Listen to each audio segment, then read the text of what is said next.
What's going on, everyone? It's Ben from YGO from Zero, back with another retro format guide. And in this guide, we're going to be talking about Android format, talking about the major cards and decks in the format, and why you should try it out, because the format is really fun. If you're new to the channel, basically, I go through all these old retro formats as the game develops, each new pack releases, and I talk about the format that arises from it. And, the past couple formats that we've been covering, Treasure and Imperial, they're not really popular enough to see play. People don't really play them except for, people in my Discord, I guess. But Android changes that. So hopefully this guide will show why that is. Now, for people who just are interested in the guide itself, then you can jump to where I start talking about the limited list because, that's when I'm actually going to dive into the format itself. But for people who have been following my channel for some time and are wondering why I'm covering this format as opposed to, LON format, which normally I would cover, let me just explain my chronology and my take on this format. So normally when a new pack releases, I talk about the pack, as it is, unlimited with the previous format's ban list. I think that's kind of an interesting way to see what problematic cards are there and understand the limited list a bit more for the next format as well.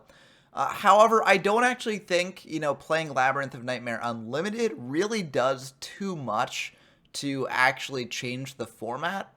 And so what I'm going to actually do instead is, instead of starting with LON format and then diving into Android, I'm going to start with Android and then talk about what playing an unlimited LON format would change after I've sort of gone through all the decks and strategies in the regular Android format.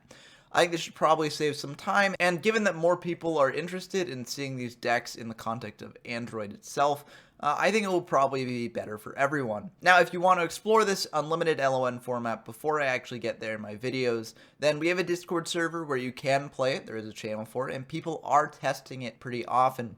So if you're interested in doing that, join my Discord, link will be in the description down below, but it's a great place to find games in those very underexplored and untested formats. And also, if you're joining my Discord, you may as well subscribe to the channel as well. It really helps out a lot. We did hit our 600 subscriber milestone for April, so I'm really happy about that. Next milestone for May, maybe it's a bit of a reach, maybe I should just do 700, but 750 is a nice round number, so I'd really like to reach that in May, especially considering that the 1-year anniversary of my channel is coming up, so it'd be really cool to hit 750 around that time. And lastly, if you enjoy the video, as always, please do leave a like down below. It really helps out these videos quite a bit. But now that I've sort of talked about the chronology of how I'm covering this, let's actually dive into Android itself. So Android format is the format that takes place on April 1st of 2003. It uses the April 2003 limited list, which you see before you here, that I'll discuss in a second. And it also uses a card pool that goes up to Tournament Pack 3. Now, what does this mean in comparison to the previous format that I covered, Imperial format? Basically, this is adding the cards from Labyrinth of Nightmare and Tournament Pack 3. Now, the only real thing that impacts stuff from Tournament Pack 3 is a card called Needleworm, which doesn't really have too big of an impact on the format, but it does affect one deck in particular, which I will talk about later. The big stuff comes from Labyrinth of Nightmare, but unlike previous packs, there weren't any super big blowout cards, things like Imperial Order or the hand rips. But despite this, Labyrinth of Nightmare still changed the way that the format is played and changed the hierarchy of power among many of the monsters. So while it may not completely warp the game like past formats have, it still is a very important milestone in the game's history. But before I talk about which cards in particular changed the format the most, let's just talk about this limited list right off the bat. Now, most of the stuff on here is from previous sets, but there have been some slight changes to the numbers here, and some cards from Labyrinth of Nightmare did actually make this list. So just to start off at the top with the monsters, we've got Cyber Jar and Morphing Jar. Now, these are on here because Empty Jar is a real pain if these cards are at 3. Empty Jar is a deck that just aims to mill out your opponent by getting them to draw a lot through things like Morphing Jar and Cyber Jar, and then using stuff like Card Destruction to discard their hand and have them draw their remaining deck. There's another card on this list that also fits into this strategy, which we'll get to when we talk about the semi-limited cards. Next up, we've got the 5 pieces of Exodia. Exodia the Forbidden One, left arm, left leg, right arm, and right leg. Now, these are on here largely for lore reasons, as these are supposed to be the special pieces of one sorcerer who's so powerful that he wins the game. But they do actually belong here, in my opinion, given that there are Exodia strategies that are able to do things like crashing the recruiters and bring back the recruiters, using things like Last Will to get them out more easily. And they're able to actually turbo out Exodia to the hand. I think in this format in particular, this strategy's gotten a lot less good, mainly because of the limit that we'll talk about next. But it is still a potential strategy that you can do and pull off. So if these cards were less limited, then it could maybe make the deck slightly more consistent, as you lose one of the biggest flaws of the deck right now, which is if the head of the Exodia gets sent to the graveyard, you basically lose the game. And if any of the other pieces get sent, then you need to rely on things like Backup Soldier to get them back. So I think that these pieces do belong on the limited list for now, at least. Although maybe this format is the first time that could maybe change. Now, a big change that this limited list brought is the addition of Sangan. Now, Sangan was originally semi-limited, along with Witch in Critter, and it remained that way for quite some time. Witch got limited last format, Imperial, but now Sangan has joined it, and I think this is a very good inclusion on the list. Having 2 Sangans and 2 Witches really gives players a lot of options, and I think limiting it really increases the amount of skill that you need to play these cards well. Moving on to our last limited monster, we have Jinzo. Now, Jinzo is a card that came out in Pharaoh's Servant that completely warped the game around it. This card is insanely good, as there aren't really any quick play spells that can interact with it super well during your opponent's battle phase. So if you can clear away your opponent's monsters and attack in, you basically have a guaranteed shot at a ton of damage, unless your opponent has Karibo, which they might. You know, it is a card that could potentially see play in this format, but most of the time they won't have Karibo, and this card will basically wrap up the game if you're able to use it correctly. So this card definitely belongs on this list here. Moving on to the spells, we've got the original Power 5, Change of Heart, Dark Hole, Monster Reborn, Pot of Greed, and Raigeki. These cards are all insane. Raigeki and Dark Hole are great removal spells. Reborn gets you back a monster from the graveyard. Change of Heart takes one of your opponent's monsters, which is becoming just better and better as these formats go on. And Pot of Greed draws you 2, which is just insanely good. So these cards are known as the Power 5 for that reason, and they all definitely belong on this list if you're not banning cards, which at this point in the game, they weren't. So these are all limited and are staples in pretty much every deck.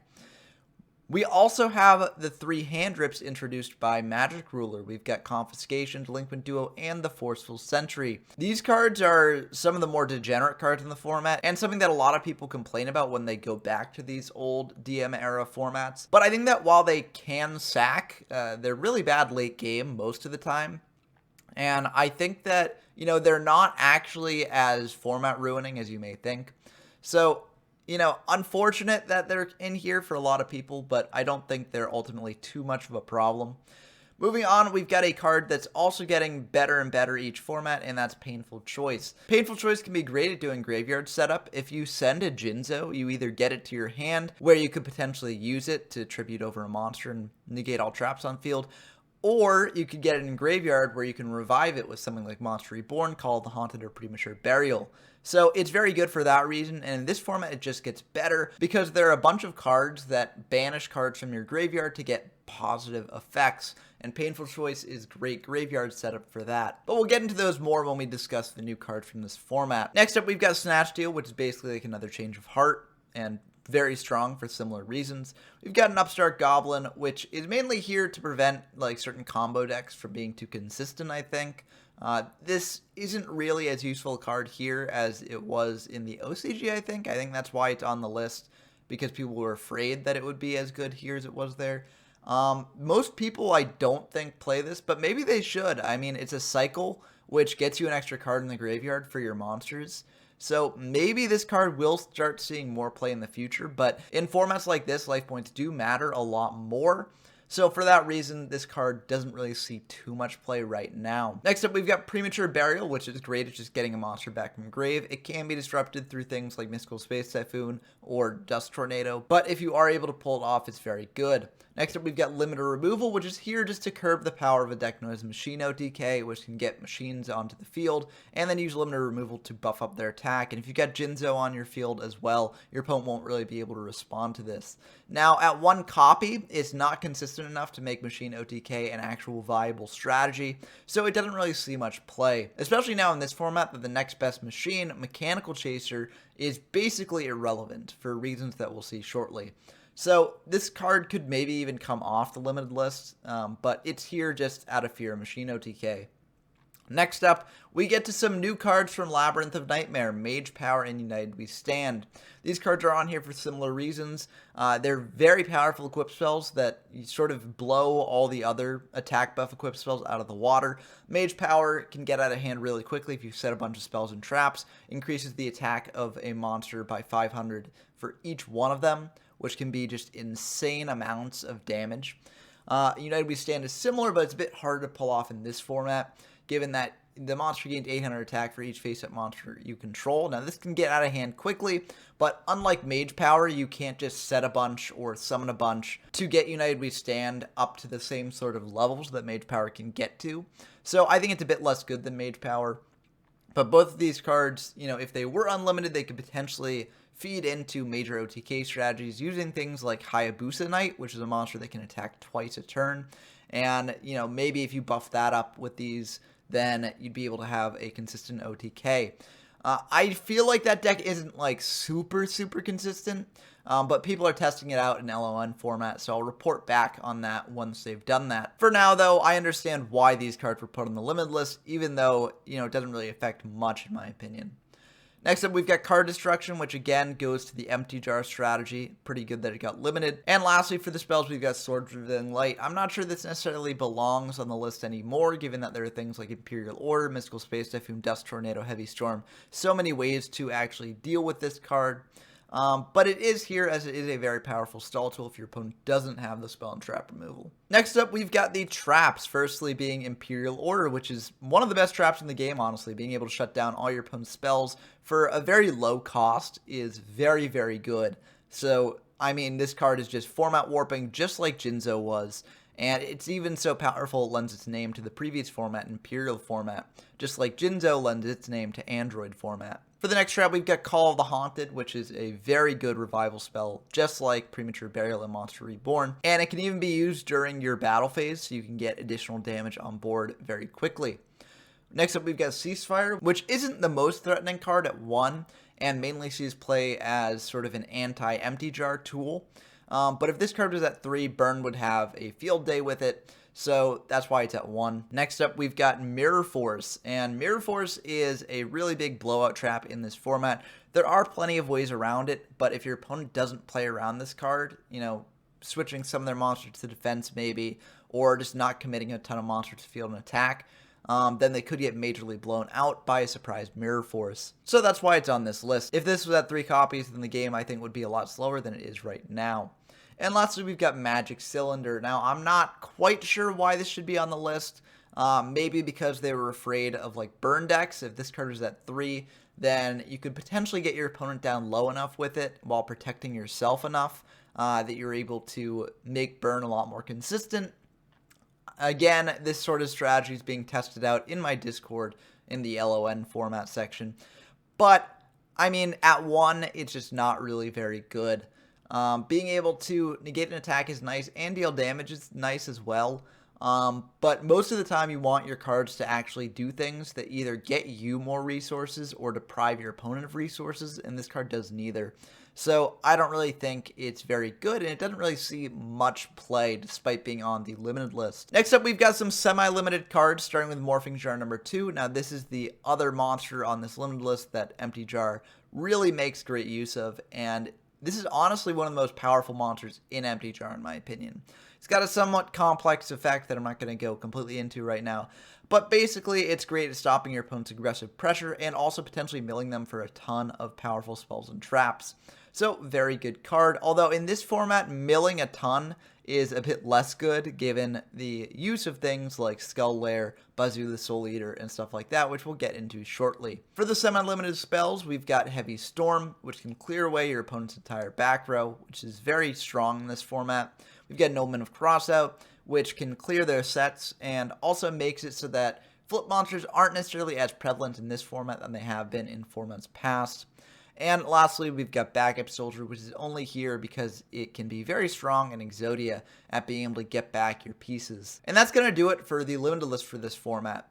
Now, interestingly enough, and I didn't realize this until I put this deck page together, you can actually make a 40-card deck out of this limited list. It might be fun just to do that sometime to see how it goes. I think the deck would probably be terrible, but it would be very funny. So that's something to maybe try out in the future, maybe as a goal if we reach a certain subscriber count. But I don't recommend actually playing the limited list as a deck in this format. You'll probably lose, but it is just a neat quirk that this format has.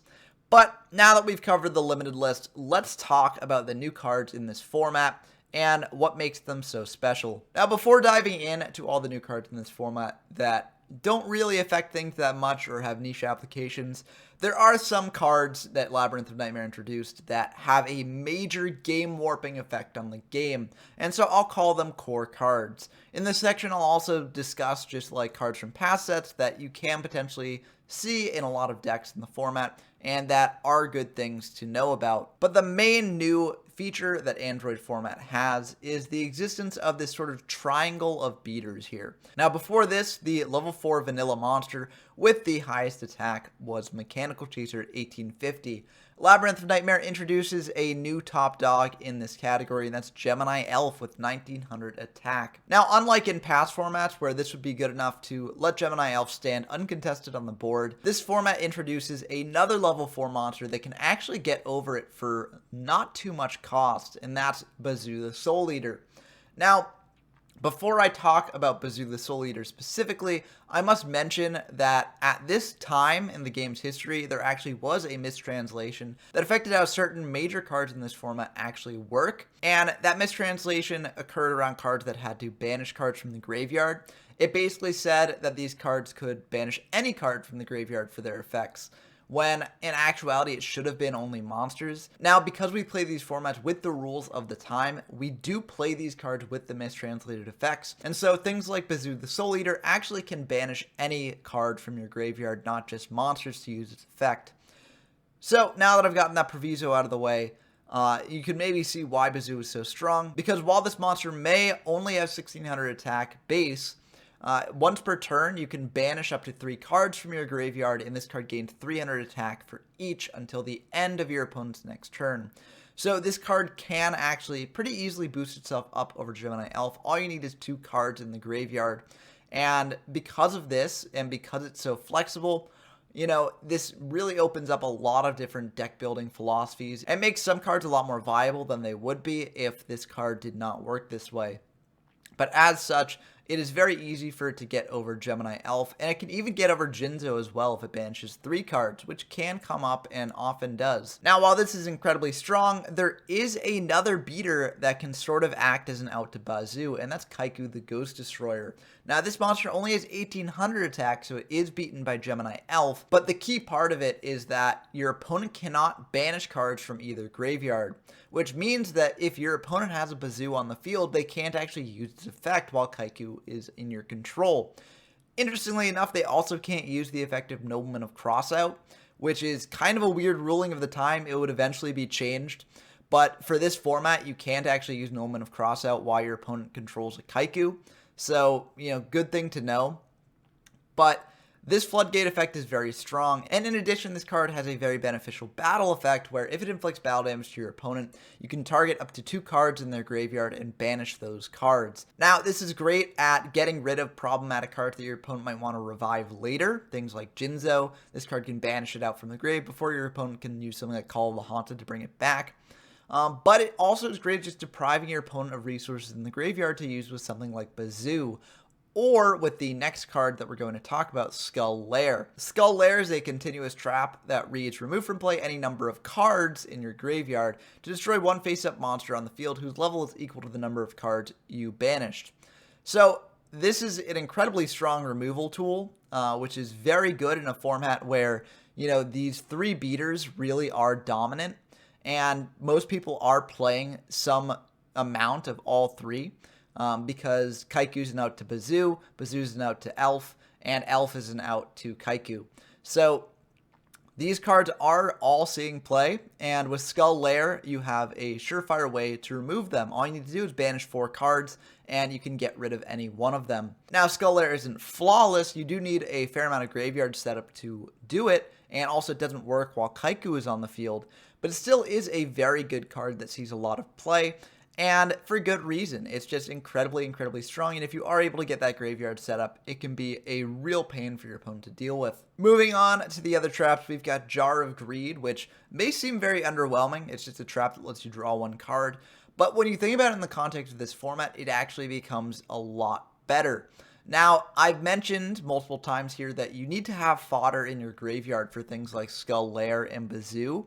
And Jar of Greed basically does that. You know, it's just replacing itself with another card, but it is filling your graveyard up by 1 more card, which may be good enough. This card also interacts very well with spell and trap removal. If your opponent tries to use something like a Heavy Storm or Mystical Space Typhoon or etc., to get rid of your back row, you can chain Jar of Greed and basically make them waste their spell and trap removal on something that just replaces itself. So this card, while may not seeming as insane as something like, you know, Bazoo or Kaiku or Skull Lair or something, it is very, very good in the context of this format, and should probably see play at 3 copies in a lot of decks. But lastly, for the new cards that I view as sort of like the core cards of this format that you have to play around, we have Torrential Tribute. Now, Torrential Tribute's kind of interesting. If you've played later formats with this card, you know how powerful it is, and so you might expect this card to be a 3 of in every deck, because for some reason it's not on the limited list. But in actuality, this card isn't even played in some decks, and some people actually prefer playing Trap Hole over Torrential Tribute, which may seem completely insane, but it makes a lot more sense when you consider what the main interaction of this format is, and that's this triangle of beaters here that I just mentioned.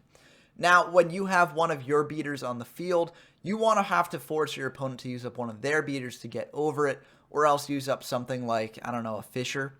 But you want to get some value out of this, and you don't necessarily want to lose your monster, even if you're getting rid of your opponents through something like a Torrential, as then you still get to preserve your monster, and as I said, these B6 are incredibly strong. And given that there isn't as many ways to like special summon in this format, something like Trap Hole can see a bit more play here as opposed to Torrential, as this just gets rid of the problematic monster your opponent just summoned while preserving your board presence. So that's why Torrential doesn't see as much play in this format. However, it does see some play, and it's something that you should be playing around or considering in your own decks. As a note, because, you know, some people don't quite know this ruling, you can't activate Torrential Tribute in the damage step. And this means that you can't actually use it when your opponent special summons out a monster off of something like Mystic Tomato. So just a nice ruling to know about this card, so that way you don't make that mistake in your games. Before we dive in to the other new cards from Labyrinth of Nightmare, let me just talk about some of the other majorly important cards in this format from previous sets.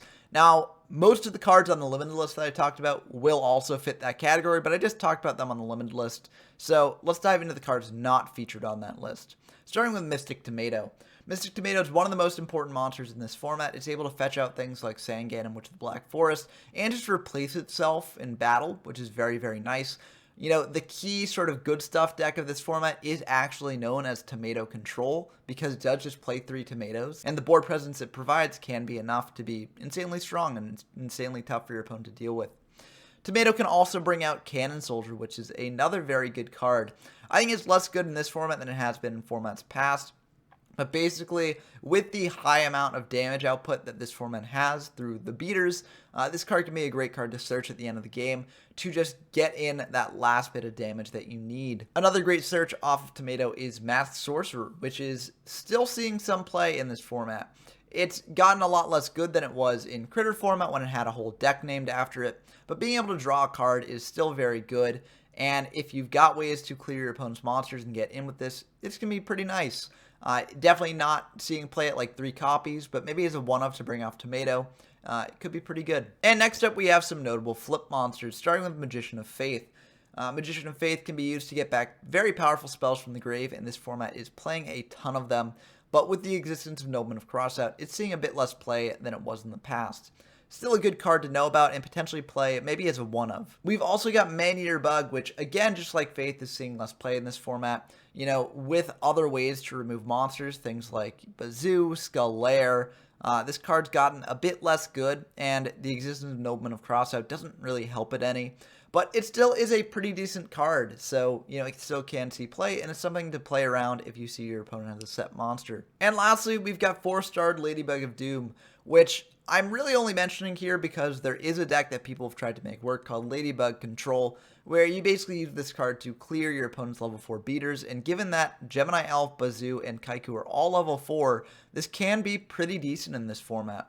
So I think this card is probably a bit better than Man-Eater Bug here, given how aggressive this format is, and it is something that you've got to play around and keep in mind. However, just like with Man-Eater Bug and Magician of Faith, Nobleman of Crossout really does hurt this deck quite a bit. While most of the most important spells in this format were hit by the limited list, there are some spells that are not really quite on the power level to reach that list, but are still very good. First of them being Fissure. Again, you know, this is a way to clear your opponent's big beat sticks, which is very nice. While it does destroy only the monster with the lowest attack on your opponent's side of the field, generally your opponent might have just one monster on field, given that they're playing around things like Raigeki and Dark Hole. So this card's restriction doesn't really apply all too often. And it's just nice removal that sees play in a variety of decks. We've also got Mystical Space Typhoon, which is a great way at removing your opponent's spells and traps, and can be used to get rid of stuff like Skull Lair. Although, I will provide a little bit of a caveat here. The Skull Lair can be chained to a Mystical Space Typhoon if it's already face up on the field. So just be careful and keep an eye on how many cards your opponent has engraved before trying to Mystical Space Typhoon a Skull Lair if you are worried about keeping your monsters alive. Dust Tornado is a very similar trap to Mystical Space Typhoon, and, you know, can see play for a very similar reason. It's nice having a lot of spell and trap removal in the format. For the other traps, I already mentioned Trap Hole, but it is a card that is seeing quite a bit of play, given that these 3 beaters are such a problem. We also have a very interesting card that I don't necessarily like too much, and that's Time Seal. Now, Time Seal came out in Pharaoh's Servant, and it didn't really see the most play in Imperative format. I think the reason why it sees a little bit of play here is because it does deprive your opponent of a resource, and also it's another card in graveyard, just like Jar of Greed is. So that's kind of nice as like an additional trap that can be chained to spell and trap removal that fills up your graveyard and basically, you know, replaces itself in a weird way. But I really like Jar of Greed a lot better. The main reason I'm mentioning Time Steal is because it has seen play in some topping decks, which I'll get to the topping decks later. But, you know, those players did see something in Time Seal that I'm not seeing, or they're valuing more highly. So I figured I'd mention it here as something that you can use and can see. And lastly, we've got a whole suite of counter traps. Solemn Judgment, 7 Tools of the Bandit, Magic Jammer, and Magic Drain are the main ones that you're likely to run into. No one really plays Horn of Heaven, and I doubt anyone will play Ryoku Field, which we'll get into later. But Magic Drain and Magic Jammer are easily the worst of these. Magic Jammer costs you a resource, and Magic Drain can be negated itself. So these cards are a bit less good in my opinion. I know that some people have really been tinkering with Magic Drain though, so I wanted to mention it here. 7 Tools of the Bandit can be very nice at negating your opponent's counter traps, or things like, you know, Torrential Tribute, Mirror Forces, major blowout traps. But it doesn't see the most play in this format. It just is something to keep in mind that you can experiment with. And Solemn Judgment is probably the counter trap that you'll see if anyone's playing a counter trap. This card's gotten a lot more risky to use in this format, given that there's so many ways to deal a bunch of damage to your opponent out of nowhere. So dropping down to 4,000 early is not necessarily as doable as it is in past formats. So this card does see a bit less play. However, there are some decks that do want to play it, and it's a good thing to keep in mind as existing in case you want to try it out in a deck for yourself. Now, if you've seen any of my past format guides, You may think that this section is a lot smaller than it has been in the past, and that's because it is. Android format doesn't really introduce too many new powerful cards, but the cards that it does introduce are very, very game warping. So it's very cool to see like these three monsters do so much to the format, and I think that it really does make the format really, really interesting having this very cool dynamic. But these aren't the only cards that Labyrinth of Nightmare released into the format. So let's discuss some other cards that are a bit less good, but may still see some potential experimentation. So I call this section interesting cards, not necessarily good cards, because a lot of these cards aren't very good, but they're cards that I can see some applications for and are interesting enough that I could see people potentially trying to play them. So I figured I'd mention them all here. Starting with the monsters, we've got Zambara the Dark. Now, this isn't the first level 4 monster to have over 2,000 attack with a major downside, but Zambara the Dark's downside isn't as bad as some of the ones in the past. It's a level 4 monster with 2,100 attack that can't attack your opponent directly, and every time it destroys a monster of battle, it loses 200 attack. But that isn't necessarily as big of a deal if you conceptualize this as basically like a Gemini elf that can remove a Gemini elf. So basically, you can summon this, attack over Gemini Elf, drops down to 1900, which is Gemini Elf stats. So this card is a very interesting card to explore. It can't get in for a ton of damage, which can come up, given that this format is very damage heavy. But as a removal card, it is pretty decent and can be annoying for your opponent to deal with. I think it's much better than some of the monsters in a similar vein in the past, like Goblin Attack Force, Dragumo, and Dark Elf, which while maybe being able to get in for more damage, do come with greater costs associated with them. The other new monsters I'm going to talk about in this section are a lot less good than Zambara the Dark, but they are very interesting, and I could see people playing them. First up, we've got Revival Jam, which is a pretty bad card, but I can see people using this in something like a stall deck, maybe. Basically, it's a 1,500 attack monster that when it's destroyed by battle and sent to the graveyard, you can pay 1,000 life points, and then it special summons to your side of the field and face up defense position during your next turn standby phase. So this is basically a monster that you can continually bring back, and it can be used for tribute fodder for something like Jinzo. It could also just be used as a wall, especially in conjunction with something like Jam Defender, although I would not recommend using this in conjunction with Jam Defender.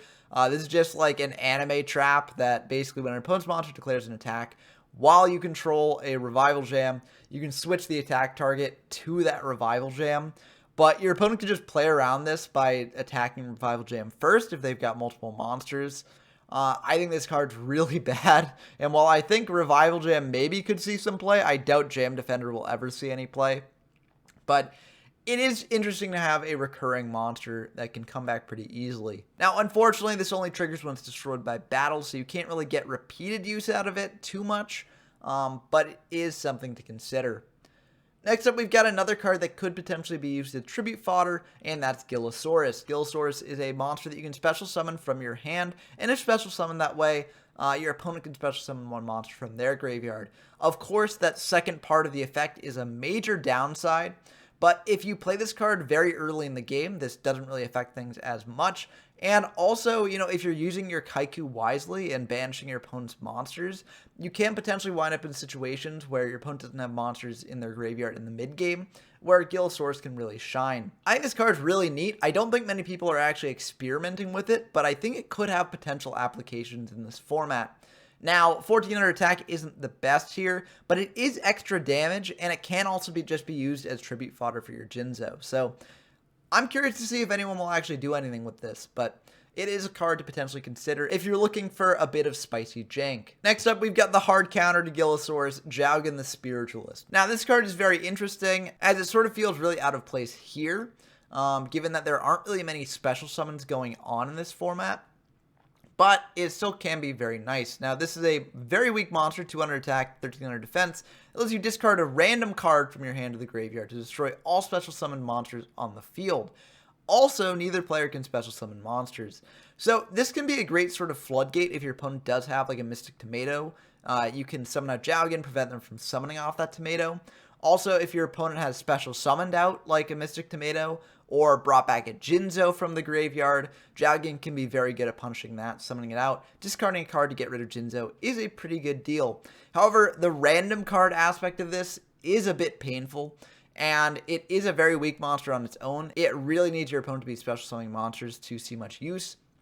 So I don't really think it's that good in this format, but it is a card that I could potentially see people experimenting with. Moving on to probably the worst monster in this section, we've got Tornado Bird. Now, Tornado Bird is a flip monster that returns 2 spell or trap cards on the field to the owner's hand. And this is okay, I guess, as, you know, it's basically like a giant Trunade. But most of the time this is going to be happening, like, during your opponent's turn, as they'll be attacking into Tornado Bird, and then they'll just be able to reset their cards right afterwards. So I don't necessarily think this is too good. Maybe it could see play in some stall deck for cycling like Swords Revealing Light to the owner's hand. But beyond that, I don't really see many applications for this. It does have a very interesting effect, though, and so I feel like I want to mention it here as something you can experiment with, even though I think that Giant Trunade is probably just a lot better and outclasses this in almost every way. And Giant Trunade is also unlimited, so you can play 3 copies of it. So you don't really need Tornado Bird, but I figured I'd mention it here as a potential option that you can use, even though I don't know why you'd want to. Speaking of other cards that Giant Trunade kind of outclasses, we've got Spiritualism. Now, Spiritualism is a very interesting spell. It just says return 1 spell or trap card your opponent controls to the hand, and this card's activation effect cannot be negated. Now, that second part is like the one advantage that it has over Giant Trunade, but realistically, it's not too much of an advantage. The only real benefit to it is if your opponent has like a counter trap on field, and if your opponent has a counter trap on field, then activating a Trunade will either bait out that counter trap, or it will just clear more spells and traps on the field. And even if Trunade baits out that counter trap, you've gotten rid of one of your opponent's spells and trap cards, which is what Spiritualism would do anyways. So I don't really think this card is that good. There are some very, very niche situations where it can be better than Trunade, but not enough to make this card playable over Trunade. And lastly, in terms of subpar spell and trap removal, we've got Bait Doll. Bait Doll is very interesting. You target 1 set card in the spell and trap card zone, reveal that target, forces activation if it's a trap, then negate its timing if the activation timing is incorrect, and if you do, destroy it. When the card resolves, shuffle it into the deck instead of sending it to the graveyard. Now, this is basically like a reusable like MST, which is pretty cool, but it's not really as consistent as, you know, it gets shuffled back and you have no way to get it back besides like drawing it basically. It can be used as like an anti-empty jar tech maybe, as if you draw it and you activate it, then it will go back to the deck, so you're basically increasing your deck size by 1. But in general, I think that this card is just a lot worse than playing like 3 Mystical Space Typhoon and maybe even a Death Tornado or 2 if you really want the spell and trap removal. Next up, let's talk about a trap card that shares the weird spirit from Spiritualism, and that's Dark Spirit of the Silent. Now, Dark Spirit of the Silent is a monster that you can only really use if your opponent's attacking with more than 1 monster. But it can be decently good if they are, depending on the field at the time. Basically, it says when your opponent's monster declares an attack, you can negate that attack, then select another face-up monster your opponent controls, and that monster attacks instead. So if your opponent does have something like a Bazoo and a weaker monster, you can make that weaker monster attack instead of the Bazoo, get some value off of that potentially. However, this is very situational and your opponent can easily play around it, so I don't really think it's that good, but it is something that you could maybe catch your opponent by surprise with in some games. So, interesting card to maybe consider. Next up, we've got a card that I think will probably maybe be a side deck staple in this format, and that's Royal Command. Royal Command is a continuous trap that says flip monsters' effects cannot be activated, also their effects are negated. And this card is very good against Empty Jar in particular. And for that reason, I think it could be a very powerful anti-Empty Jar tech, just like things like Ceasefire and No Moment of Crossout. Whether people play it or not, I don't know, but it is something to potentially consider. Next up, we've got another continuous trap, Fairy Box. Now, Fairy Box is a very interesting trap card that a lot of stall decks I could see playing. When your opponent monster declares an attack, toss a coin and call it. If you call it right, the attacking monster's attack becomes 0 until the end of the battle phase. But during each of your standby phases, you have to pay 500 life points or destroy this card. This can be very good at stemming aggressive pressure, as if you've got a monster in face-up attack position, your opponent might not want to attack into it for fear that they'll lose their monsters and take some damage. However, the coin toss aspect of it does make it a lot worse. And also that 500 life point cost can really add up, especially if you're playing a stall deck. So maybe not the best card in the world, but it is something that I can see potentially seeing play. And I think it actually has seen some experimentation in past builds with tomato control. So very cool card to test out. Next up, we've got a very underwhelming trap in my opinion, and that's Mask of Weakness. This basically says target one attacking monster, that target loses 700 attack until the end of this turn. This may seem really good, so why am I saying that's very underwhelming? Well, it's basically power crept by a card that came out before it, and that's Rush Recklessly. Rush Recklessly increases the attack of a monster on the field by 700, and can be used while Jinzo's on field. So there's no real reason not to play Rush Recklessly over Mask of Weakness that I can see, unless you're afraid of like Imperial Order. But given that Rush Recklessly can be activated from your hand during the damage step, your opponent will already have to have Imperial Order active in order to prevent this from going through. So, in my opinion, Rush Recklessly just completely outclasses Mask of Weakness, which is quite unfortunate, but is occasionally something that happens with these newer cards. We've got another card in addition to Mask of Weakness that could potentially be like a better Rush Recklessly, although it's very unlikely in this format in particular. Deal of the Phantom is a trap. This is select one face-up monster in the field. Increase the selected monster's attack by 100 points for each monster in your graveyard during the turn this card is activated. Now, this is a lot less good this format because things like Bazoo and Skull Lair are constantly depleting your graveyard of monsters. So, you're unlikely to really get more than 700 attack boost off this, and given that Rush Recklessly is in this format, you really need over a 700 attack boost in order to make Deal with the Phantom worth it. However, it is a card that you can play, and maybe if you are trying to like turbo monsters into your graveyard, this card can actually be better than Rush Recklessly in some edge cases. So it is a card that you can potentially consider. Moving into some slightly better jank here, we've got Offerings to the Doomed. Now, this is a quick play spell. This is target one face-up monster on the field. Destroy that target, also skip your next draw phase. So that skip your next draw phase thing is a real sticking point for this card, and why a lot of people don't necessarily play this. But it can be useful. Sometimes you just really want that removal, and you don't really care about your resource game as much. And also, you know, if your opponent is playing Time Seal, and maybe if Time Seal becomes more popular, this card will also become popular, as if your opponent's already Time Sealed you, you might as well just Offerings to Doomed as well, because your draw phase is already skipped. Now, this may not interact the way I'm thinking. If this does stack, where Offerings to Doom will actually prevent you from drawing the turn after Time Seal's effect goes through, then I think that that application would not be worth doing at all. But if they do work that way, then this would be very good. This format also had some new interesting equip cards that weren't Mage Power in United We Stand. So let's start with Mask of the Accursed. Now, Mask of the Accursed would mainly be used in just stall decks, I'm pretty sure. Basically prevents the equipped monster from attacking, and once per turn during your standby phase, inflict 500 damage to the controller of the equipped monster. So this can be very good at slowing down your opponent's more aggressive monsters, as well as dealing some burn damage to them, so maybe burn decks would like this card. But overall, it's just kind of underwhelming, as it doesn't actually remove the monster, which I do think is a major flaw for it. Moving on to an equip spell that actually does remove the monster, we've got Ekibio Drakmord. Now, this is a very interesting card. The equipped monster can't attack, just like Mask of the Accursed, but Ekibio Drakmord destroys the monster at the end of his controller's second turn after this card is activated. Now, this delayed effect can be kind of rough, as if your opponent does a spell and trap removal, they can just get rid of this before it really does anything. But if they don't have spell and trap removal, this card can be very good, especially because when it actually does destroy the monster, it returns to your hand, so you can just use it again.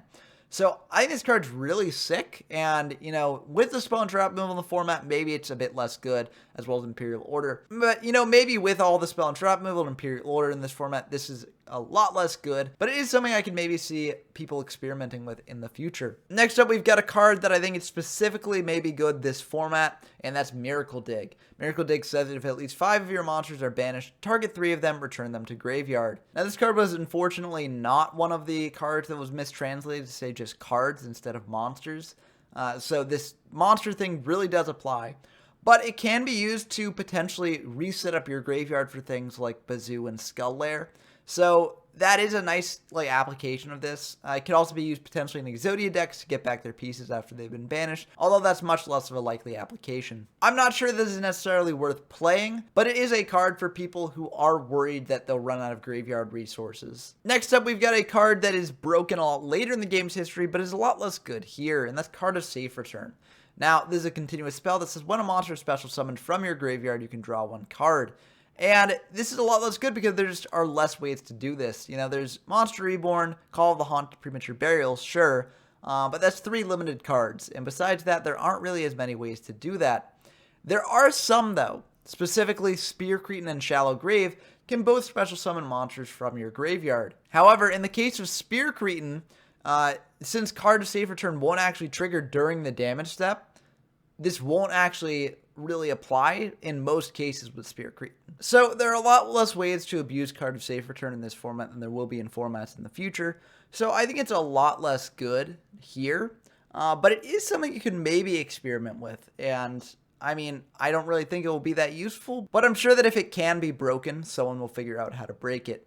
Lastly, we've got 2 traps. Mask of Restrict is very interesting. Neither player can tribute cards, so this can be good against, like, stopping Jinzo. It can also be good against, like, Catapult OTK decks if those are still viable and running around, as this isn't just for tribute summons, it's for anything. So your opponent can't actually tribute for Cannon Soldier or Catapult Turtle either. However, it's a bit too niche to really see much play in the format as of now. And lastly, we've got Ryoku Field, which is a counter trap that stops spell cards that target only one monster on field. Now, this has the advantage over Magic Jam or Magic Drain that, you know, it doesn't really have a cost associated with it. But unfortunately, there aren't too many spells that target in this format that you'd actually want to use Ryoku Field over something like Magic Jammer and Magic Drain. As you know, the big powerful spells in this format are things that don't actually target a monster on the field. So Ryoku Field, I think, is also a bit too niche to really see much play overall, but it is another counter trap if you do want it. But lastly, before I move on to the other new cards that LON and Tournament Pack 3 introduced, I want to talk about 2 cards from past formats that I do think could potentially see new light in this format, and those are Soul Release and Banisher of the Light. In a format where so much relies on banishing cards from the graveyard, cards like Soul Release that can banish cards from your opponent's graveyard and prevent them from having graveyard setup for Skull Lair and Bazoo, and things like Banisher of the Light, which just prevents cards from hitting your graveyard and your opponent's graveyard entirely, can be very strong. And I'm curious to see if any anti-meta decks will actually take to playing either of these cards, either in the main or the sideboard, to put the brakes on their opponent's Bazoos and Skull Lairs. These are the cards that, you know, I very generously view as cards that could see experimentation. Some of them I think are a lot better than others. Like Zambira, like, does see play, does see experimentation. And something like, you know, Mask of Weakness, I think is basically useless, but it is something that can see play. So this section is kind of like a grab bag of a bunch of different things. But I hope it gave you some interesting ideas for things to do with these cards in a general sense. Labyrinth of Nightmare and Tournament Pack 3 also introduced some cards that help out certain decks in particular. Not necessarily the best decks, but some jank strategies that do get a sort of second wind with those cards. So let's discuss some of them now. So the first category of cards I want to talk about here are the tools for just stall decks in general that Labyrinth of Nightmare and Tournament Pack 3 introduced. Now, there are a variety of different stall decks in this format. There's like Exodia, there's Mill, there's Burn, there's a bunch of different things. And Labyrinth of Nightmare even introduced some new strategies for stall. So let's just talk about those in general. Now, the big one that was released actually came from Tournament Pack 3, and that's Needleworm. Now, Needleworm is not really a general tool for stall, but it is a tool for Empty Jar, which is a stall deck. So I figured I'd talk about it here. Needleworm is a flip monster that sends the top 5 cards of your opponent's deck to the graveyard, which if your goal is to mill your opponent out, you know, it should be clear why this card is so useful. Whether Needleworm actually makes Empty Jar tier 1 or not, I'm not quite so sure. I think that the flaws of the deck aren't necessarily alleviated too much by Needleworm, but it is a useful tool for the deck to play. The other tools here are a little bit more general. First off, we've got Vengeful Bog Spirit, which says that monsters cannot attack the turn they're summoned. So it's basically introducing Summoning Sickness to Yu-Gi-Oh! And this card is okay. It's not really the best long term, as your opponent will be able to attack with the monster after they're summoned. But it does slow the game down quite a bit in a way that catches all monsters in its trap, as opposed to something like Gravity Bind or Messenger of Peace. I still think that Gravity Bind and Messenger of Peace are the better stall cards, but I can see why you'd want to play Vengeful Bog Spirit, especially if your deck has ways to remove monsters pretty easily. The other continuous stalling spell here is the Dark Door. This is a continuous spell that says only one monster can attack during each battle phase. So if you're able to just keep setting up monsters every turn to sort of block that attack, the Dark Door can be very useful for you. This can be especially good when combined with something like Spear Cretin, which can let you get back monsters from your graveyard. So I do think that the Dark Door does have some potential in a lot of stall decks. And I'm curious to see if people will use it over stuff like Gravity Bind and Messenger of Peace. However, just like Gravity Bind and Messenger of Peace, the Dark Door and Vengeful Bog Spirit both suffer from the flaw of being easily removed by spell and trap removal, and there is a lot of that running around in this format, so I'm not sure these cards are the best. They are very interesting to sort of experiment with, though. Moving on, we've got a brand new stall strategy, and unfortunately, it is a really bad one, and that's Destiny Board. Now, Destiny Board is a very interesting trap card. It introduces yet another alternate win condition in addition to Exodia and Deck Out, and that is assembling all the sort of spirit messages on the board. So basically what this is a continuous trap, and once per turn during your opponent's end phase, you get to place one spirit message card from your hand or deck in your spell and trap card zone face up. And when all 5 pieces of final are assembled, then you actually just win the game.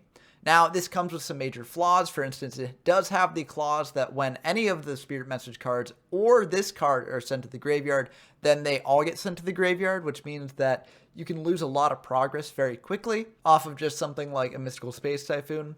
But if you are able to assemble all 5, then you are able to win the game, which is pretty cool. Unfortunately, this does have some major flaws. Again, just like, as I mentioned, with Dark Door, Gravity Bind, Messenger of Peace, there are a lot of spell and trap removal cards in the format, and this deck just dies to those.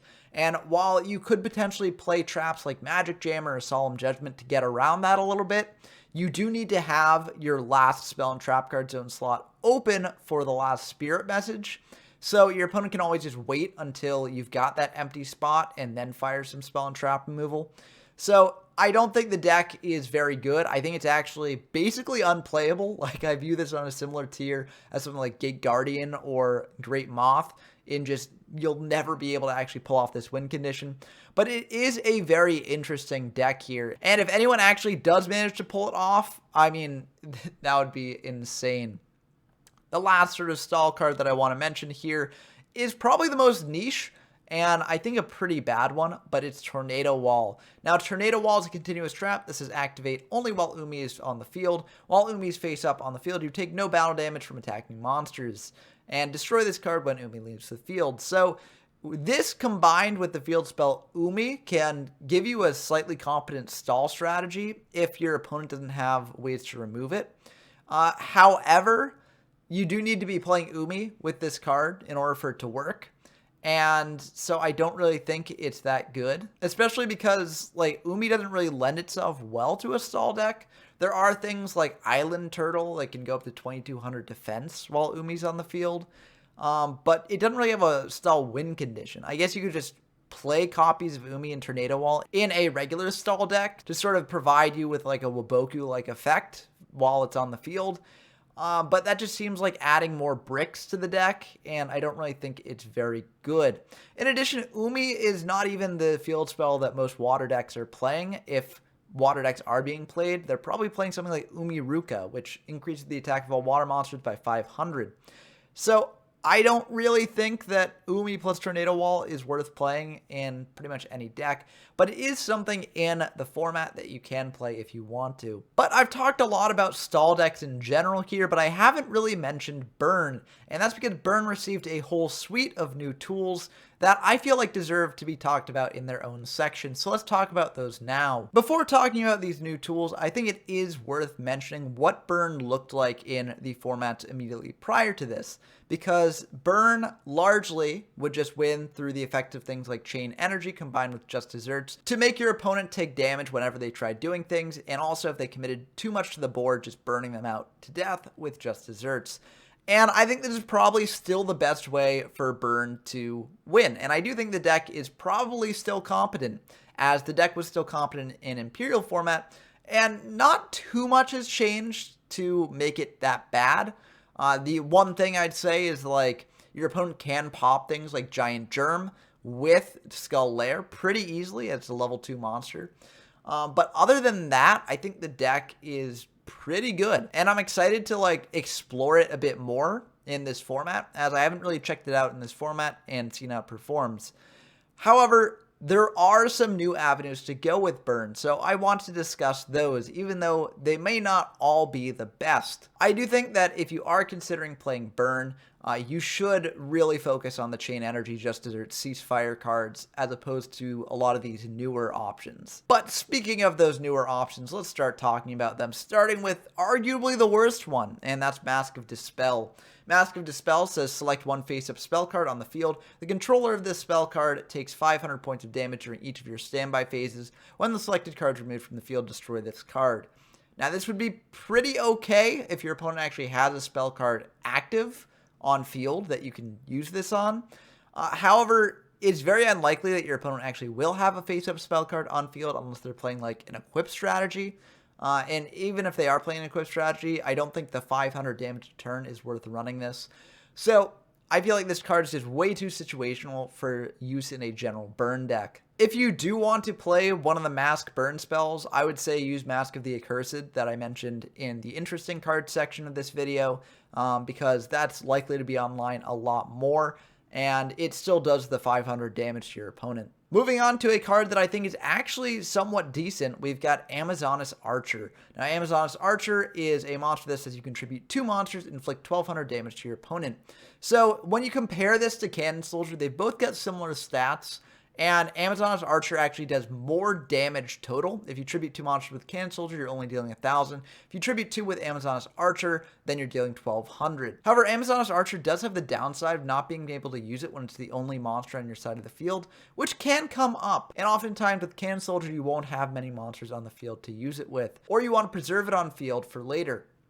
Amazoness Archer, you might wind up in the situation where you have to sacrifice it as well as another monster you control. So it's a bit less good, in my opinion, than Cannon Soldier, just because it has a bit less utility, even if its burn damage is technically more than Cannon Soldier. If you value the burn damage more, though, this card could be an option for you. And also, it can be searched off of Giant Rat, so if you are playing a deck playing Giant Rat, this could be a good option to go into. Given that, banishing cards is one of the key themes of Labyrinth of Nightmare, there are some burn banish cards as well, starting with Lady Assailant of the Flames. The flip monster that banishes the top 3 cards of your deck and inflicts 800 damage to the opponent. That's honestly pretty good. 800 damage is 800 damage, which is pretty nice. And you don't really care about banishing the top 3 cards of your deck in most situations, as there's a lot less like key combo pieces in these formats. So, those 3 cards are just like 3 cards somewhere in your deck. You can sort of conceptualize them as a black box, and you don't really care too much about losing access to them in most cases. There are some cases where it can come back to bite you, but most of the time this banish effect won't be a downside. However, whether you actually want to play a monster that only does 800 damage upon being flipped is another question, and I could definitely see potentially not wanting to use this for that reason. However, it is an option to play, and I'm curious to see if burn decks will actually use it. The much worse version of this card, though, is Fire Sorcerer. This is also a flip monster with actually reverse stats from Lady Assailant of the Flames, and it says randomly select 2 cards from your hand and remove them from play to inflict 800 damage to your opponent's life points. And you can maybe tell from the text of this card that it's not very good because it has not been reprinted into problem-solving card text. And this card is really, really bad because randomly banishing 2 cards from your hand is just such a loss of card advantage for not really a worthwhile effect. At least with Lady Assailant of the Flames, you are losing 3 cards, but it doesn't affect the cards that you have in hand and the cards that you can use. Fire Sorcerer actively is making you go negative on card advantage, and I really don't think it's good for that reason. The last of these sort of banish burn cards is Grave Robber's Retribution. This is a card that during each of your standby phases inflict 100 points of damage to your opponent's life points for each of your opponent's monsters that have been banished. Now, given the high amount of banished cards in this format, like Bazoo and Skull Lair, this card can potentially add up to a fair amount of damage per turn. So it could maybe be something that people start playing, especially if you're going heavy in on the Kaikus. Could also be something in the side deck that you bring in for these matchups. Very interesting card. I think in general, it's a bit too situational. And once your opponent knows that you have it, they can just play around it by not banishing their monsters, instead banishing things like spells and traps. So I'm not sure how good this really is, but it is something to potentially consider as a side deck option for going up against these sort of tomato-controlled decks. Also, if you're playing something like Banisher of the Light, then this card can be a lot better as well. Now, these cards that I've just mentioned are kind of independent in how they do things. You know, they're straightforward, they just burn your opponent. Not much more to say about them. The next set of cards, though, I want to talk about actually all revolve around a single card, and that's Fire Princess. Now, Fire Princess is a very interesting card that's been the center of a lot of jank strategies ever since its release, and it basically says each time you gain life points, inflict 500 damage to your opponent. So if you have a bunch of ways to gain life points and this card's on the field and you can just stall your opponent while you gain those life points, you can end up doing a lot of damage to your opponent. And there are a lot of life point gain cards in this set that can pair well with this. So the other cards I want to talk about in this section aren't actually technically burn cards on their own, but when combined with Fire Princess, they can form the backbone of a Princess Burn strategy. Let's start with Spirit of the Breeze. Spirit of the Breeze is a monster that, as long as it remains in attack position on your side of the field, you increase your life points by 1,000 during each of your standby phases. Now, this is a bit rough if you don't have a stall tool on field to prevent your opponent from attacking into this, as it does have 0 attack. But if you do have something like Gravity Bind or, Vengeful Bog Spirit or something that can slow down the game to the point where this is able to consistently get it off its effect, you are not only gaining a bunch of life points like every turn, but you're also potentially burning your opponent with Fire Princess every turn. So this card could be a decent option for that. Similarly, we've got Dancing Fairy, which is a monster that, as long as it remains defense position on your side of the field, increase your life points by 1,000 points during each of your standby phases. So again, just like with Spirit of the Breeze, this is very vulnerable in defense position. It's only got 1,000 defense, but it does pair very well with Fire Princess if you're able to actually pull it off. I think the best of these monsters that gain you life points on the field is Cure Mermaid. Cure Mermaid says as long as this card remains face up on your side of the field, increase your life points by 800 during each of your standby phases. Now, I know that this doesn't increase by 1,000, so you're losing out on 200 life points each turn. But if you're gaining the life points mainly just for Fire Princess's effect, you don't really care about how much you're gaining. And Cure Mermaid doesn't actually need to be an attack or defense. It just applies as long as it's face up on the field. So it's a little bit more flexible. And with 1,500 attack, it's not the worst card in terms of stats. Yes, all the beat sticks do get over it. But if you've got something like Umiruka, then this thing can bump up to 2,000, which is honestly not bad and stops both Gemini Elf and Kaiku. I'm not saying necessarily that that's the way to go with this card, but I am saying that I do like this better than Dancing Fairy and Spirit of the Breeze. However, while all these monsters require themselves to be face up on the field in order to gain the life points, Dark Lord Marie actually doesn't really need this, and for that reason is my favorite of these life point gain cards in terms of Princess Burn. It says once per turn during your standby phase, you gain 200 life points. This card must be in the graveyard to activate and resolve this effect. So this card is pretty useless just in your hand. It only really applies when it's in the graveyard, and its life point gain doesn't really get you much. 200 is not going to make or break the game. The key thing here is that it's consistent damage each turn for Fire Princess, and it's also a bit harder to get rid of. Yes, Kaiku can get rid of it pretty easily, but outside of Kaiku, that's basically it. So this is a much more guaranteed life point gain, in my opinion, than something like Spirit of the Breeze, Dancing Fairy, or even Cure Mermaid. So for that reason, I like this the most when we're talking about Princess Burn cards. However, there is one more life point gain card that you could play, and that's Hysteric Fairy. Hysteric Fairy says tribute 2 monsters on your side of the field to increase your life points by 1,000 points. And this is kind of similar to Amazoness Archer. Both of them require you to tribute 2 monsters on your field to do something related to life points. Hysteric Fairy does have more attack, though, which is nice. It can crash with a Kaiku if you need it. And the 1,000 gain can translate to 500 damage off Fire Princess. However, it is a bit iffy as, you know, you'd have to basically have 3 monsters on field in order to use this with Fire Princess effectively.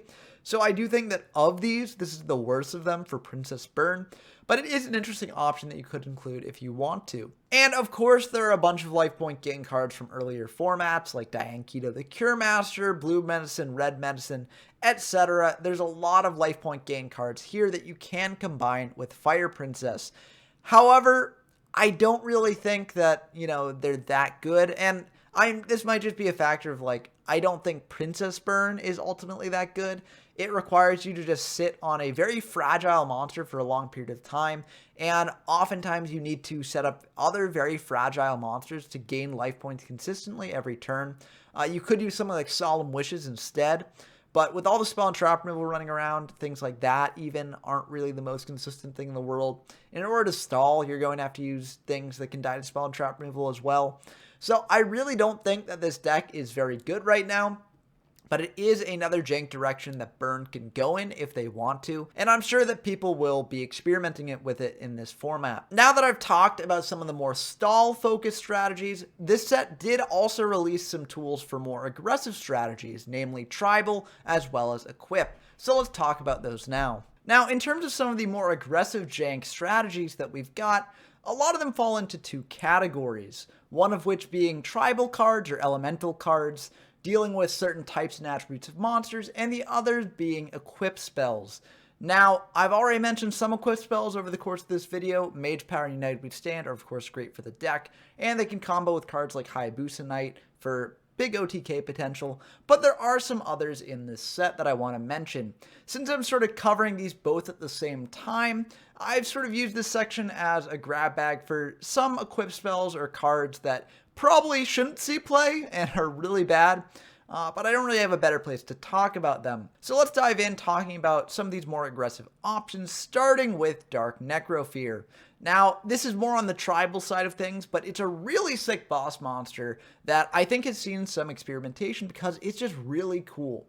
You can special summon it from your hand by banishing 3 fiend monsters from your graveyard, and it actually can't be normal summoned or set. And during the end phase, if this card is in your graveyard because it's destroyed in your monster zone by its opponent's card and sent there this turn, you get to target one face-up monster your opponent controls, equip this card to that target.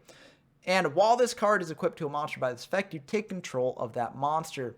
So this is a monster that already has decent stats, 2200 attack and 2800 defense is nothing to laugh at.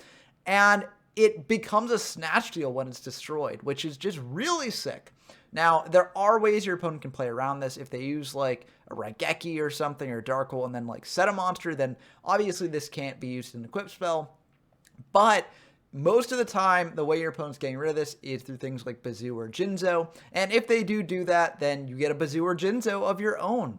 So there are ways to deal with this with spell and trap removal cards, but I think this is a really sick card that can combo with a lot of different decks potentially, especially when it's pretty easy to get online doing something like Giant Germ.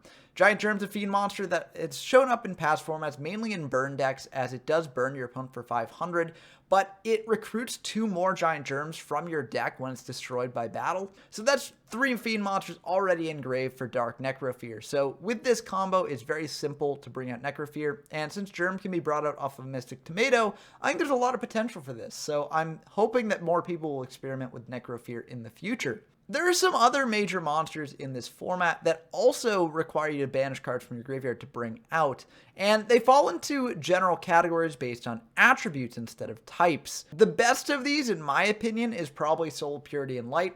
It's got 2000 attack, and it requires you to banish 2 light monsters from your graveyard to bring out, and it causes all monsters your opponent controls to lose 300 attack during their battle phase only. Now, this won't matter for things like Jinzo or even a Bazoo buffed up to 2500, but it can still be pretty nice at protecting some of your monsters. The 2000 attack, though, is a pretty big attack stat that can get over both Elf and Kaiku, so I do think that's pretty decent. And there are some decent light monsters that you can play. You know, White Magical Hat is an okay monster, so you could play that. And you could just use Shining Angels to fuel up the Soul Purity and Light as well. So ultimately not bad. It actually shares a similar effect to two other attributable banished monsters, the first of which being Spirit of Flames. Now, this is a monster that, again, can't be normal summoned or set, but it must be special summoned from your hand by banishing one fire monster from your graveyard, and it gains 300 attack during your battle phase. So this card basically goes up to 2,000 when you're attacking. The main downside is that it requires you to banish fire monsters, and there really aren't any good fire monsters in the game at this point. Rock Spirit is also similar. It requires you to banish an earth monster, which makes it slightly more viable, as earth monsters are generally better than things like fire monsters, and it gains 300 attack during your opponent's battle phases only. So it's kind of like Soul Purity Light in a way, as it gaining 300 is similar to your opponent's monster losing 300. But it only applies to itself, so your opponent can still get over other monsters. I don't think that these are necessarily the best cards, as these effects aren't super good, especially with Rock Spirit and Soul Purity and Light. The fact that like Bazoo can just buff up during your opponent's turn to get over these is a problem. But at least these monsters are protected from things like Gemini Elf and Kaiku during your opponent's turn, whereas Spirit of the Flames is not, which is a major flaw for the card. But there are two more attributable banished monsters, being Aqua Spirit and Garuda the Wind Spirit. Aqua Spirit uses water monsters, and once per turn during your opponent's standby phase, it can switch the battle position of one face-up monster they control, and that monster's battle position can't change. Garuda is similar, but it activates during your opponent's end phase to switch the battle position of one monster. So I think between these two, Aqua Spirit is better, because like if your opponent has a Jinzo on field, then Aqua Spirit can prevent it from actually being able to attack over the Aqua Spirit, whereas Garuda would not be able to do that. And also, wind monsters are generally a bit worse than water monsters. I mean, both archetypes aren't the best in this format, but you could potentially do something with these if you want to. But now that we've covered all of these attributable monsters, let's dive in to the equip support we've got here, starting with one that's not actually an equip spell, but a trap instead. Collected Power is a trap that lets you target one face-up monster on the field and equip it with all equipped cards on the field. So this is an interesting card. It's kind of like a Tailor of the Fickle on steroids, but I honestly think that Tailor of the Fickle is a little bit better, partially because it can still work under Jinzo, and partially because, in general, I don't really think it's that useful to switch over all equipped spells to a given monster. It can come up, especially if you're going for like an OTK and you've got two monsters on field. But I think, in general, Tailor of the Fickle is a bit nicer. Tailor of the Fickle can also switch the target of Snatch Deal, which Collected Power can do as well. But it's a bit less good in my opinion. But I mean, I think neither of these cards will really see play, as equips are already a jank enough strategy, and in general, just going for like a Collected Power sort of OTK is a lot more jank than just going for a regular Hayabusa Knight OTK, so I feel like it's not really worth doing. Now for some of the equipped spells themselves, first off we've got Mask of Brutality. It increases the attack of an equipped monster by 1,000, and that monster loses 1,000 defense, and then once per turn during your standby phase, you have to either pay 1,000 life points or destroy this card. Now, this boost would be pretty nice, except it's basically already power crept by another equipped spell, Acts of Despair, which increases the attack of the monster by 1,000 and has no drawbacks. So, I mean, I don't know why you'd play Mask of Brutality over Acts of Despair, so it's not really worth considering. Next up, we've got Lightning Blade, which can equip only to a warrior monster, gains 800 attack, and all water monsters on the field lose 500 attack. So if you're facing up against a water deck and you've got a bunch of warriors, then this can basically give you a 1,300 attack point boost. But in most cases, you won't be up against a water deck, and so most of the time, Act of Despair will just be a lot better. Even if you are up against a water deck, I'm not sure that Lightning Blade is necessarily the best card to use in that situation. There are probably other cards that would be better removal instead. So I'm not really the biggest fan of this card, but it is something you could potentially play. I think it's more here because it's an anime card, though. And next up, we've got one of the most bizarre cards in this format, Scroll of Bewitchment. It says select one attribute, change the attribute of the equipped monster to the one you select. This can be decent in, like, attribute tribal decks, playing things like Umiruka, or the other attributable field spells. You can buff up one of your own monsters, you can debuff one of your opponents that's gaining the benefits. But I think overall, this is ultimately just going to equal a 500 attack change most of the time, which makes it much worse than something like Acts of Despair would be, in my opinion. I can't really think of any other sort of applications for this right now. Maybe later on in the game's history it will have some niche uses, but right now it's just pretty bad. Next up, we've got Dragonic Attack, which is very similar to Lightning Blade, and that can only be equipped to warrior type monsters. The equipped monster is treated as dragon type and increases the attack and defense of it by 500 points. Again, just like with Lightning Blade and Mask of Brutality, there's no real reason to play this over something like Acts of Despair, or even something like Mage Power. Mage Power is just better than this on the face of it, unless like also mountains on the field, I guess, or if you've got like a Dragon's Treasure equipped spell in hand. I mean, those are the only instances where I could see this maybe being better than Mage Power, but in those cases, you might as well just play Act of Despair instead. So I don't think that this card is very good. I think it's just power creep right out of the gate, just like Lightning Blade. And lastly, for these weird equipped spells, we've got the weirdest one of all in Cyclone Laser. Cyclone Laser, an equipped spell that you can only equip to Gradius. You increase the attack of Gradius by 300 points, and when that Gradius attacks a monster with an attack that's higher than the defense point of the monster it's battling, you inflict piercing battle damage. Now, you might be reading this card and wonder, well, what's Gradius? Gradius was a normal monster that was released in a previous set that has 1200 attack, and so basically you're boosting this thing up to 1500 attack and enabling it to deal piercing damage. I guess maybe this could be used in like a Machino TK deck, but you're probably just better off using better machines in addition to something like Fairy Meteor Crush instead. So I feel like this is just here as like a video game reference because Gradius was already a video game reference and this would be one of its attacks. So I feel like this is really not good. And lastly, we've got a bit of equipped spell hate that probably makes these sorts of decks a lot worse, and that's the Emperor's Holiday. This is a continuous trap that negates all equipped card effects on the field, which basically makes these decks pretty dead in the water. If it actually managed to stick around. Of course, these equipped decks are probably also playing spell and trap removal of their own, so they can probably clear this card. But I mean, just the fact that there's now a dedicated card to hate on these decks makes them a lot less viable than they once were. So I don't think really that these equipped strategies or that the Elemental's tribal strategies are too good. I do think that Dark Necrofear has a lot of potential in this format, so I think people should check it out. But I think other than that, most of these cards are not really as good. But I do know that there's been some experimentation with water and earth decks, and Aqua Spirit and Rock Spirit will very easily slot into those. So I will be experimenting with some of these decks in the future, so look out for videos on that. But overall, my hopes aren't too high for these.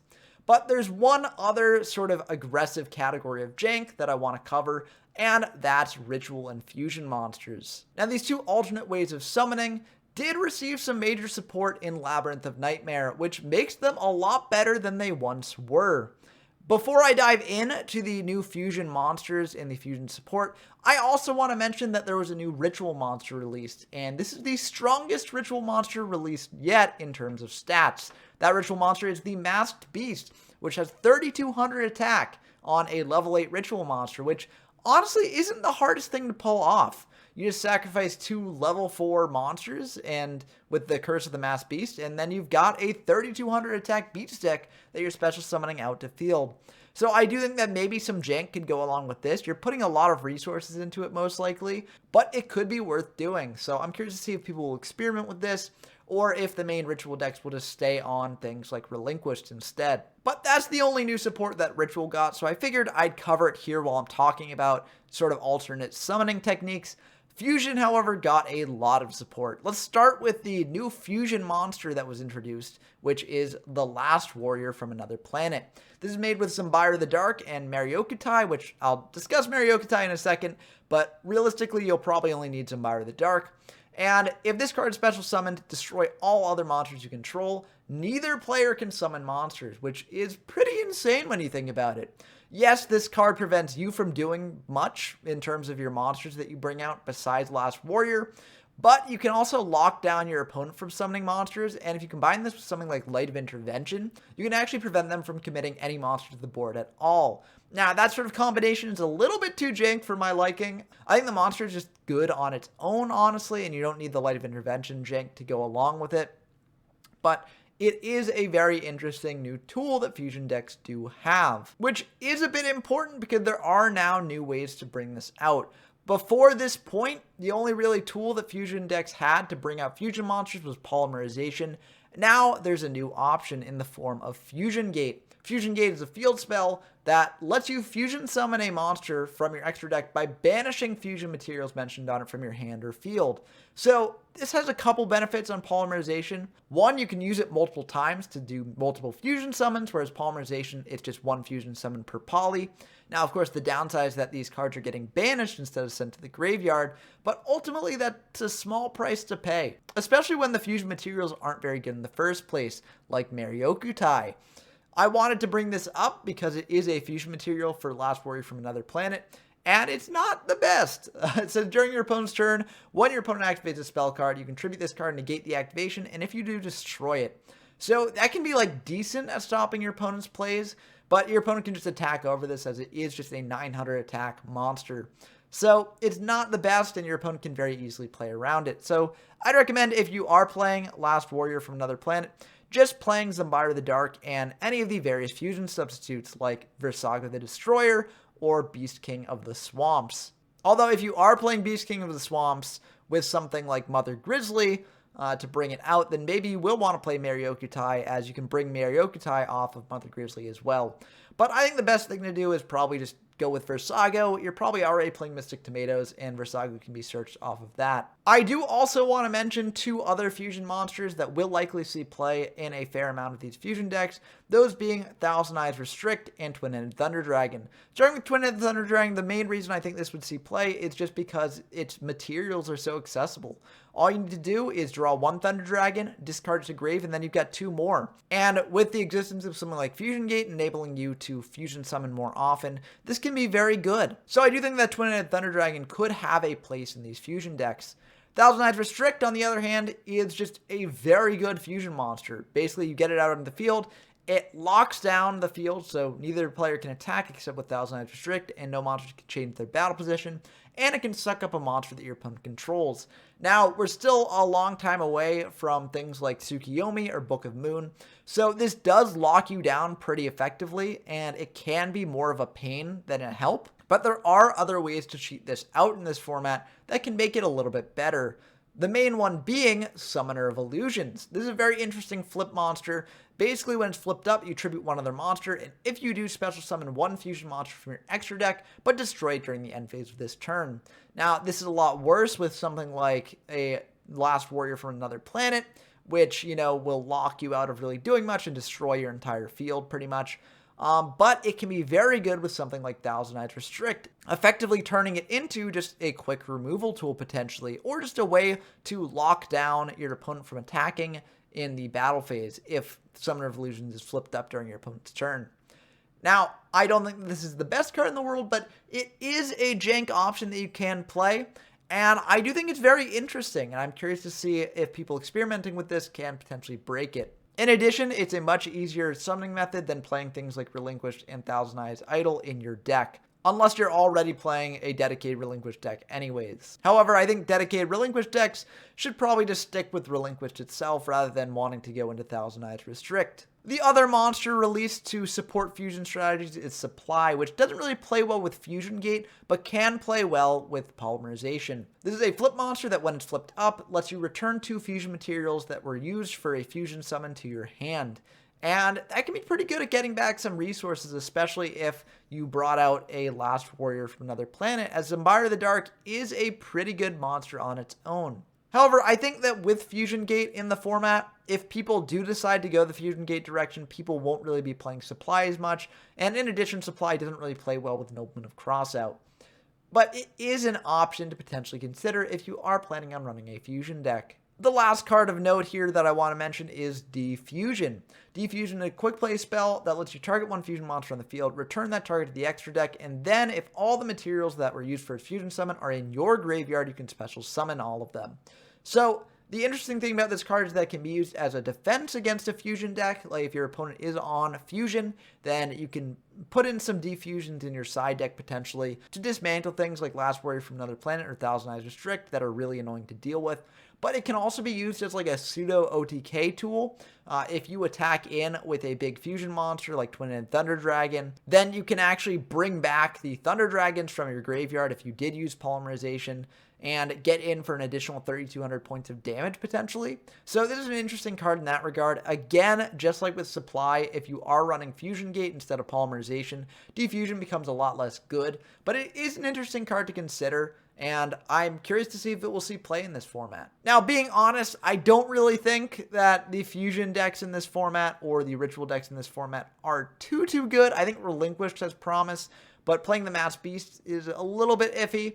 And I think that while fusion cards did get more accessible and while they did receive a new powerful fusion monster, I think that in general, they're not going to be at the power level that they need to be, as there are just too many ways to actually remove the Last Warrior from Another Planet that people are playing. But I do think that these are very interesting tools, and I will be experimenting with both Ritual and Fusion monsters in this format in the future. But now that I've covered all these sort of jank strategies that I think are like semi-viable, even if they may not be tier 1, they could potentially win you a game, or at least they have a win condition.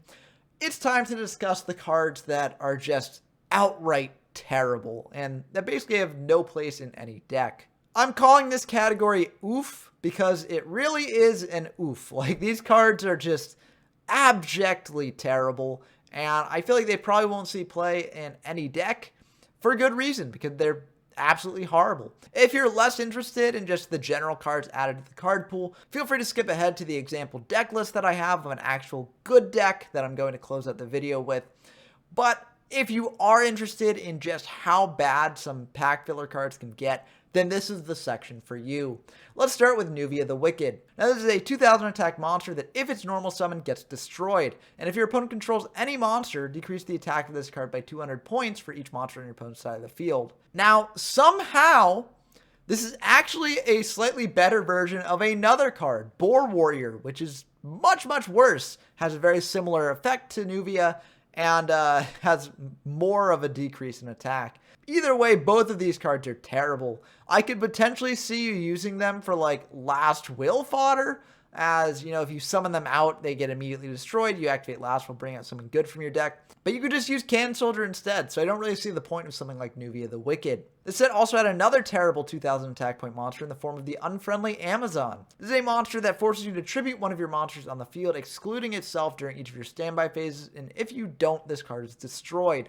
So basically, you need to keep bringing out monsters to keep this card on the field, and those monsters need to survive your opponent's turn, or else this card will die.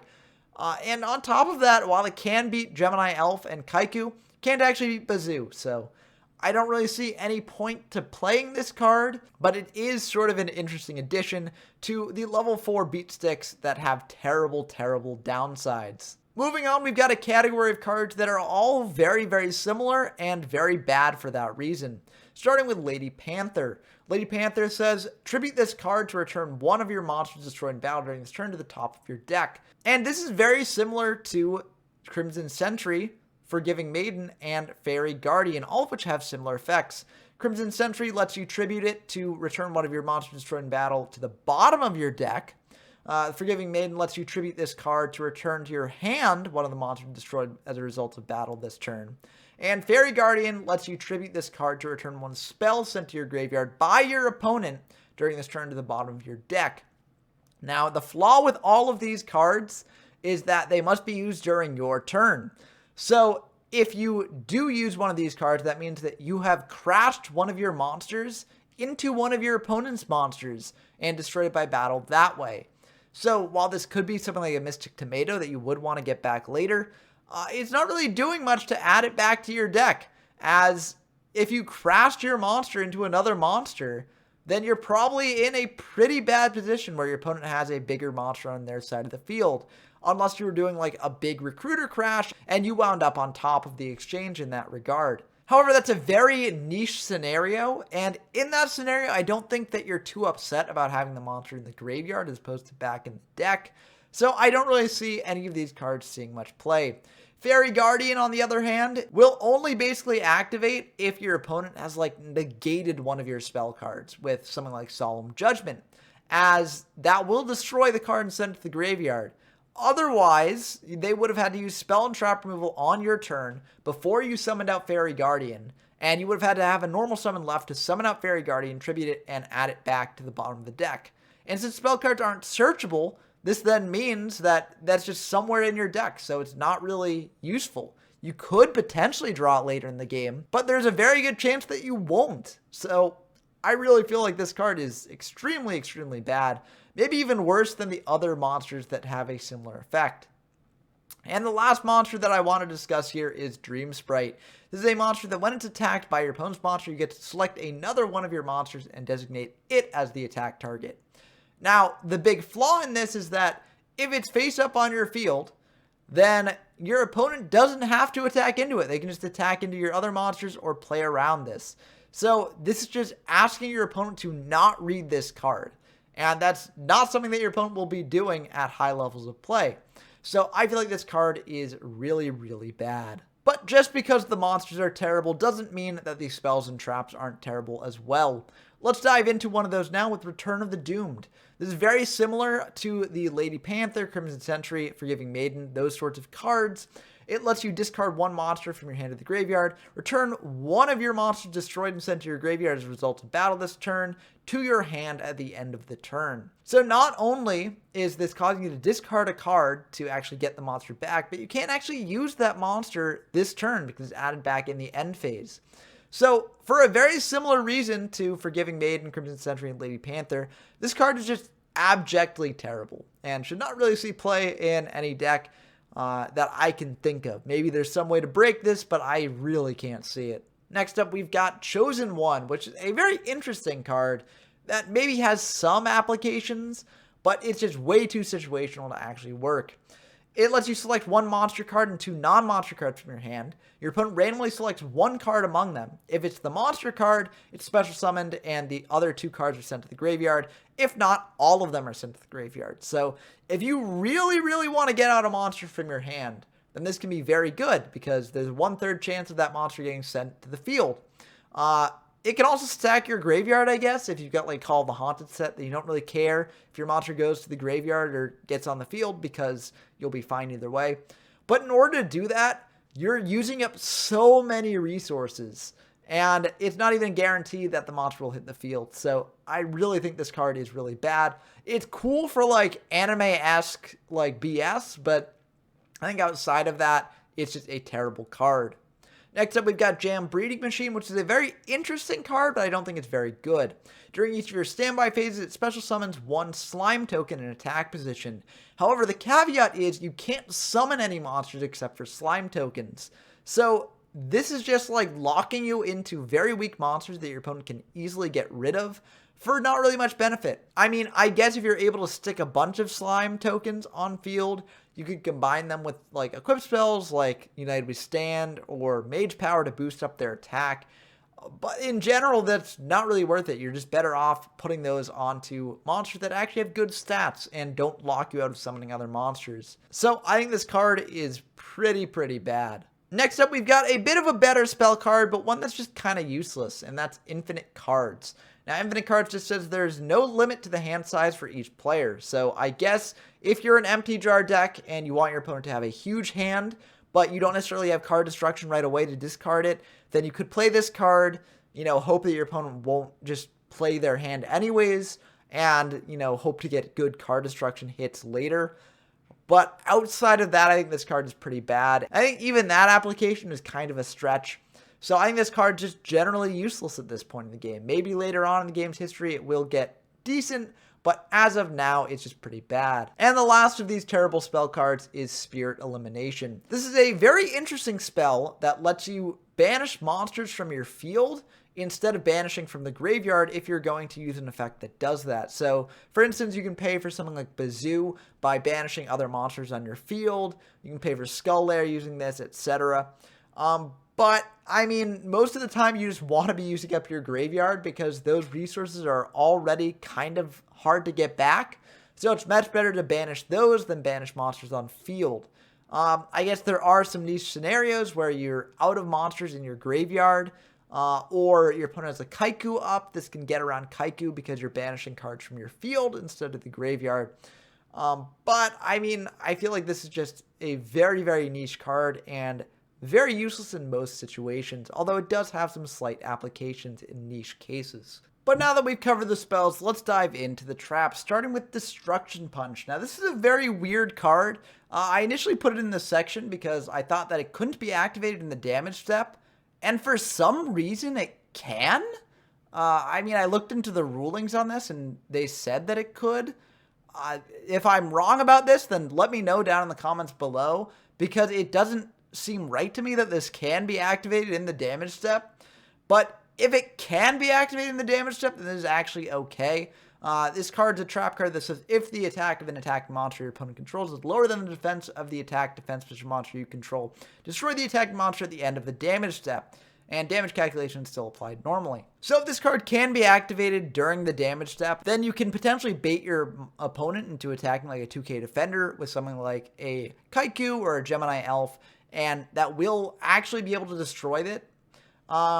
But if it can't, I feel like it's pretty bad because you'd have to have the monster face up on your field beforehand, and your opponent would have to attack into it knowing its defense stat. So, I mean, it makes sense that they'd want this card to be able to be used in the damage step when monsters flip up. But it doesn't actually directly modify attack and defense stats, so it realistically shouldn't. This card's like a rulings nightmare, honestly. So if it is ruled that it can't activate in the damage step, then I think it's like okay. I don't think it's very good. But if it can't, it's just abjectly terrible. Let me know in the comments down below if you know anything about this ruling. But as of now, I don't think that it really matters because I doubt people will be playing this in general. But I guess it could maybe see some play if it's able to be activated in the damage step. Next up, we've got a card that is terrible regardless of what rulings it has, which is Blind Destruction. It says once per turn during your standby phase, roll a 6-sided die. If the result's 1 to 5, destroy all monsters on the field with the same level as the number rolled. If it's 6, destroy all level 6 and higher monsters on the field. So this can have some applications. For instance, if your opponent has a bunch of beat sticks and you get lucky on a die roll, then this could potentially destroy all their monsters. But it is a game of chance, and you're not guaranteed to hit the numbers that you want. And given this, it's very, very inconsistent. Also, if you've got Blind Destruction on the field to potentially deal with your opponent's monsters, but then the game goes better for you, and you start setting up your board, and Blind Destruction rolls a die to hit your cards, then you're kind of out of luck. So I think this card is really bad and can be a double-edged sword. So I don't recommend playing it. And the last bad trap we have here is actually an inclusion from Tournament Pack 3, which is Anti-Raigeki. This says when your opponent activates Raigeki, negate its effect if you do destroy all monsters your opponent controls, which can be very good. It's sort of like an Uno reverse card for Raigeki, very similar to White Hole in that regard. However, you know, you're basically playing this card for a one-of spell in your opponent's deck, so I don't really think it's worth playing for that reason. If you manage to pull it off, that's great. But most of the time, this card will just be dead. So I don't really think this card is worth considering in pretty much any deck. But that's going to do it for all of the new cards that Android format introduces. Now, there were a lot of normal monsters as well added to the format, but I didn't really think they were notable in any way. If I missed any that you think are particularly notable, let me know down in the comments below. But for now, that's going to do it for the new card discussions. Before bringing this guide to a close, however, I want to finish by discussing a potential deck list that you can use to get yourself into the format. So this list in front of you here is an example of Tomato Control, which is the generic sort of good stuff deck in the format. It's playing a lot of the best beaters like Bazoo, Gemini Elf, and Kaiku, as well as just some generally good cards like Jinzo, Mystic Tomato, Mass Sorcerer, etc. This deck was made by the duelist Kesha, who is one of the biggest proponents and supporters for Android format. They actually run another Discord server, Android Land, where the tournament that this deck won was actually held. So definitely check it out. Link to that Discord server will be in the description down below. if you are interested in a more Android-focused server. But I think that this deck is pretty sick, and it's a great example of a deck that you might want to play if you're starting out in the format. So going through it card by card, starting with the monsters, we've of course got the triangle of beaters, 2 Kaikus, 2 Gemini Elves, and 2 Bazoo Soul Eaters. Now, the ratios of these beaters often change and vary from deck to deck. 2-2-2 is one that you'll commonly see. Some people increase the amount of a certain beater to 3. The optimal ratio for these is definitely still being figured out, but 2-2-2 is a great place to start. While these beaters can't be searched out of Mystic Tomato, there are still 3 Mystic Tomatoes here, and there are some great targets for the tomatoes to search. Sangan and Witch can be used to search out a variety of other cards from deck, which can even be used to search out many of the beaters in the format to deal with whatever other beater your opponent might have. Cannon Soldier can also be brought out off of Mystic Tomato to end the game out of nowhere. And this card has other utility outside of this, being able to tribute your opponent's monsters that you potentially steal with something like Change of Heart or Snatch Steal. The last tomato target is Mass Sorcerer here, which is just a generally good card, being able to get card advantage if your opponent has an empty board. So this is a card that you can bring out in situations where you know you'll have the opportunity to do that. In addition, we've also got a Jinzo here. Jinzo is an incredibly good card in this format, as if you can get into the graveyard, there are many ways to revive it, and even if you get it to hand, you can tribute off one of your monsters or one of your opponent's monsters if you're using something like Snatch Steal or Change of Heart, and it shuts off pretty much any way that your opponent has of interacting with you during your turn. Lastly, for the monsters, we've got a Magician of Faith to get back any of our power spells after we've used them. I think that there's probably only one Magician of Faith here, given that Nobleman of Crossout is a threat in this format, and so you don't necessarily want to lose a bunch of cards from your deck off of a Nobleman. But this is a very good card, so I see why it's included here. Next up, for these spells, we've got all the Power 5 limited spells: Change of Heart, Dark Hole, Monster Reborn, Pot of Greed, and Raigeki, all insanely strong. We've got the 3 hand rips: Confiscation, Liquid Duo, and Forceful Sentry, all very good. We've got 1 Fisher to act as even more removal. Again, you know, you want removal in the deck because things like Kaiku, Gemini Elf, and Bazoo can be very annoying to deal with if your opponent has them and you don't have the right beater to out it. We've got a Heavy Storm and 3 Mystical Space Typhoon as our spell and trap removal of choice, which is a pretty good lineup. You could also potentially go Dust Tornado here instead of Heavy Storm, but I don't hate Heavy here. We've also got a Painful Choice, which is an insane card in this deck and in this format. It sets up your graveyard for things like Bazoo, and it can also be used to basically search out a Jinzo from your deck. And lastly, for the spells, we've got a Snatch Steal, which is also incredibly strong. For the traps, we've got Call of the Haunted to bring back Jinzo or any of our powerful beaters or recruiters. We've got Imperial Order, another meta warping card in this format. Being able to shut down your opponent's spells is very good. We've got 3 Jar of Greeds for the reasons that I mentioned earlier. This card can be very, very good at both fading spell and trap removal that your opponent might have, filling up your graveyard, and also drawing you 1 card deeper into your deck. Next up, we've got a Mirror Force because it's a major offensive blowout, and a Skull Lair, which, as I mentioned in the core card section of this video, is incredibly good in this format and can be very annoying to deal with. Next up, we've got a Time Seal here, which, you know, I said my thoughts on this in the core card section of this video. I don't necessarily agree with this choice, but you can essentially view it as like a 4th copy of Jar of Greed, and it seemed to work well for Kesha, so it definitely is a card that you can play here. And lastly, there's a Torrential Tribute and a Trap Hole. As I mentioned with Torrential Tribute earlier, most decks don't really play 3 copies of this, as it can potentially cut off your aggressive pressure in addition to your opponent's, but there are 2 additional copies in the side deck if you want to go into them. Lastly, the Trap Hole is great at stopping your opponent's aggressive pressure while also preserving your own board presence. For the side deck, there are a bunch of different options here. Penguin Knight in case of Empty Jar. This has gotten a little bit better as a side deck card against Empty Jar with the inclusion of 3 Needleworm. Card Destruction against like Exodia, I assume. 2 Fishers to act even more removal. 1 Heavy Storm and 2 Dust Tornadoes if you need more spell and trap removal. 2 Nobleman of Crossout, again against stuff like Empty Jar. This is very good. A Swords Revealing Light. If you're up against a more aggressive deck, this can be good as a stalling option. Same with Magic Cylinder, although I mentioned Magic Cylinder's flaws in the limited list section of this video. It is a card here that can potentially come up. And lastly, there's 2 7 Tools of the Bandit. I think this is likely in here for more trap-focused decks or decks that are playing a suite of counter traps. But I know I breezed through this deck breakdown. I am planning on playing this deck on my channel in the future, so I'll probably go into it in more depth there. But I think this is a great deck to start out with in the format. Kudos to Kesha on building this deck and piloting it to a first place victory in the most recent Android tournament. But now that I've covered this, that's going to pretty much do it for the guide.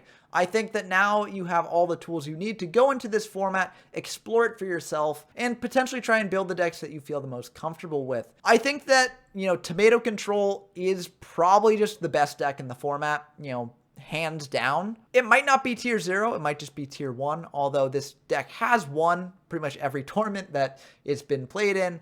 But there are a lot of different ways that you can build this, so I think it actually does provide a lot of individuality in deck building, which is a big plus to have in a lot of these formats, in my opinion. And I think that there is potential jank that's undiscovered that could be a lot better than people are giving it credit for.